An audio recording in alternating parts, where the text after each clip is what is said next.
Good evening. It is time for the Chapter 11 key questions. Woo! Number one, why was the Revolution of 1800 a significant moment in U.S. and world history? For U.S. history, the Revolution of 1800, when Jefferson defeats Adams, was the first time we had a major political party changeover from the Federalists to the Democratic Republicans.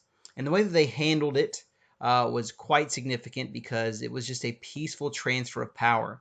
But why it's really significant to the U.S. is because it is a drastic party change. The Federalists and Democratic Republicans had very different views on how the government should function. Check your chart from the last chapter to see those differences. As far as world history, it just showed that America and this Republican experiment was not going to fall apart whenever political parties changed. And so this set the precedent for other democracies and republics to have a peaceful changeover of power.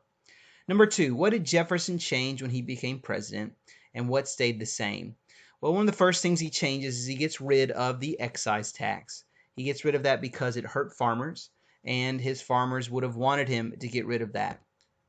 Jefferson also went about shrinking the size of the federal government and trying to limit its outreach into the pockets of its citizens. The only way you dealt with the federal government taxes during his presidency was when you went through the post office.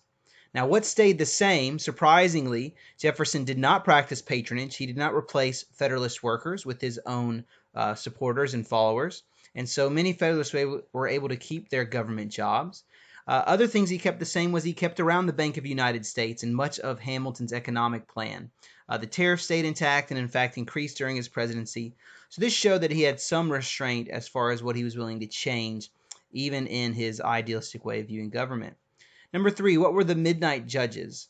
Well, John Adams on his way out, while it was a peaceful handover of power, there was some bitterness. And so John Adams on his way out signs numerous judges to lifetime appointments just as he is leaving office. In fact, the night before, he was signing the paperwork.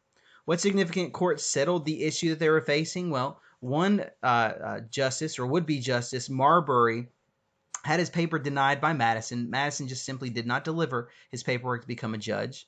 And so the court case had to be settled in Marbury versus Madison. The important precedent set by this court case, as John Marshall, Chief Justice at the time, said that Marbury was not deserving of a spot because the law was unconstitutional. This creates the precedent of judicial review, meaning that the Supreme Court has the final say over the constitutionality of any law passed by the legislature. Number four, what forced Jefferson's hand in creating a military? The good old Barbary pirates. Yar. Over there in North Africa, there were some Barbary states, as they were called, and they harassed our shipping. So Jefferson was forced to recognize that taxes were necessary to pay for not a standing large military, but a military that could protect our interests abroad, even against small nations with pirates. Number five, why did Jefferson believe the nation needed New Orleans? When the French took control of the port and the Louisiana Territory and the port of New Orleans, Jefferson was afraid that the deal we had struck with the Spanish to use the port of New Orleans was going to be struck down. Because he cared passionately about agriculture and farmers and the ability to ship their goods along the Mississippi River, Jefferson believed that we had to have New Orleans. So he sent over representatives to purchase the city of New Orleans. Now, luckily for us, Napoleon Bonaparte was looking to get rid of his holdings in the New World because he had had a very expensive foray into trying to put down a rebellion in Haiti. And so he offers up the entire Louisiana territory for only $5 million more than our $10 million asking price for the city of New Orleans. So accidentally, Jefferson purchases it, which, fun fact, he actually did that outside of his constitutional rights as president, and so he had to apologize to Congress for that. Number six, why did Federalists dislike this purchase? Well, it showed that the nation had more areas to spread into, which meant more power would drain from Federalists. They would become an even more minuscule part of the ruling class here in America. And so what they decided to try to do was to potentially unite New York and the New England states into a separate region, and they would secede from the Union and form their own country. Their plot was stopped, however, when Aaron Burr loses the presidential election, the governor election, loses the government election for New York Of course, Alexander Hamilton played a big part in that, and so they end up dueling, and Aaron Burr shoots and kills Alexander Hamilton in that duel. By the way, the Federalists were losing power swiftly. Number 7, how did the British continue to frustrate Americans? Well, they continued to incite Indians on the frontier in the Northwest Territory. They continued to impress our sailors on the high seas. And so the British continued to frustrate us both at home and in the waterways. Which leads to number 8. How did Jefferson's Embargo Act plan to handle the issue we were facing between Britain and France bothering us? Well, he decided to shut down all American ports and embargo ourselves so that we wouldn't trade with any other countries. The reason it failed is because it ruins our economy. That's pretty simple. The other reason would be he overestimated how much Britain and France relied on American trade and resources.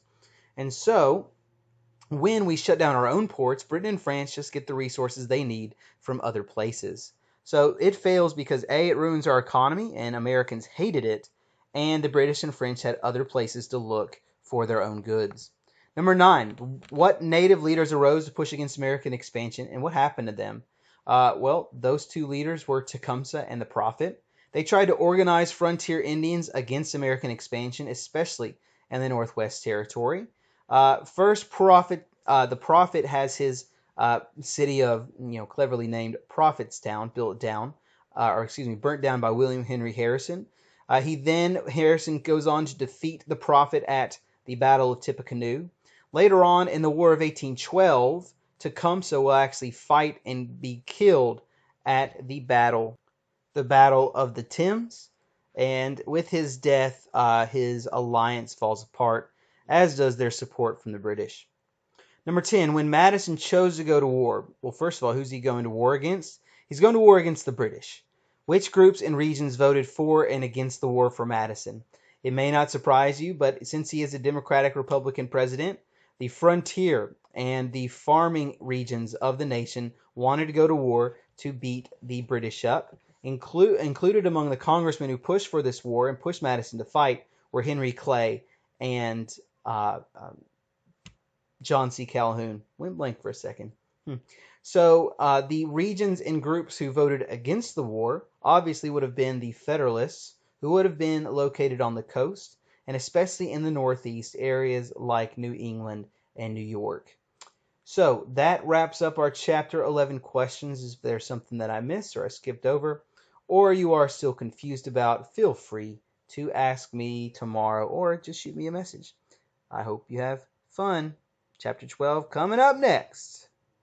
Goodbye.